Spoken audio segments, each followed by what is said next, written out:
year ago, it still wasn't finished because I was writing this book to help entrepreneurs to explain my journey. And I thought, I better publish it now because otherwise people will think I wrote it with AI, whereas I've been working on it for 8 years.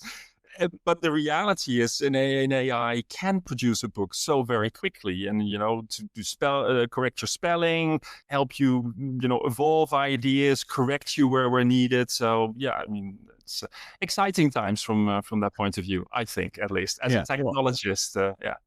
no, it's amazing times right now. It's the opportunities that's available out there for you to create stuff, to create companies, do different things.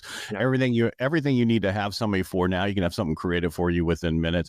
Your sales plan, your marketing plan, your business plan, everything that you need, your training, everything that you could think of and come up with can be done by something instantaneously and done. Now, back to your book statement about AI making books. It's going to lie to you because I asked it to make a book like a year ago, and it's like, okay, it's going to take me a few weeks, and come back in a few, in 2 days or whatever. And I was like, you're not even building this.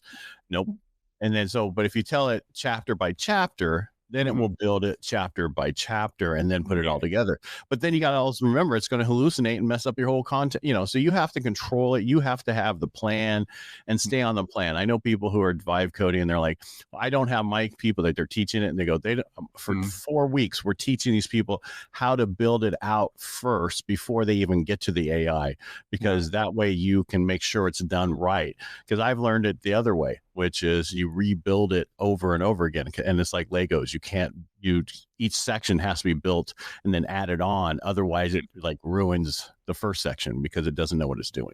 Yeah, that's very true. And we've had some examples where we built something and then it worked really well. Then they released an update and that broke everything. So whatever we built, we had to start over again to start to hallucinate.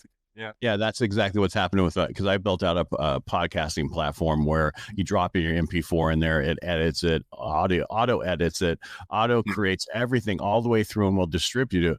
But with the new update, it broke the transcription part where now it knows who the speakers are. Now it's messed up and I can't get it fixed. And it's stuff like, just like you were saying, it's stuff like that it's so simple that sometimes it's easier just to make it a manual thing than try to have the AI understand it, because and the way I have it set up with 70 different AI agents, it's the more users who use it, the smarter it gets, and it goes and gets everything that you need and what's the new trends and all the different things, and it changes everything all the way through. So it's amazing what I created. I'm surprised that I could do it.